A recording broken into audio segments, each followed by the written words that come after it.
36 വർഷമായിടാ മനസ്സേ ഞാൻ പോലീസില്. ഇതിനിടയിൽ പുറത്ത് അറിയുന്നതും അറിയാത്തതുമായ പല ചെറ്റത്തരങ്ങളും ഞാൻ ചെയ്തിട്ടുണ്ട്.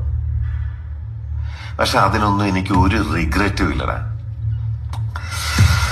2 ദിവസം കഴിഞ്ഞ് ഞാൻ ഡിപ്പാർട്ട്മെന്റിൽ നിന്ന് റിട്ടയറായി DYSP മെഡലും വാങ്ങി ഇറങ്ങുമ്പോ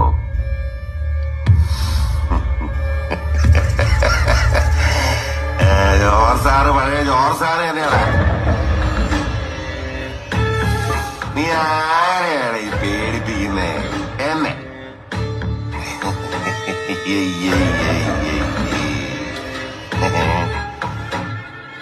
നിന്നെ കാണാൻ ജോർജ് സാർ ഇവിടെ വന്നിട്ടുണ്ട്. നിന്റെ മുമ്പില് ജോർജ് സാർ ഇങ്ങനെ നിൽക്കുന്നുണ്ടേലേ നീ ജോർജ് സാറിനെ ഇനിയും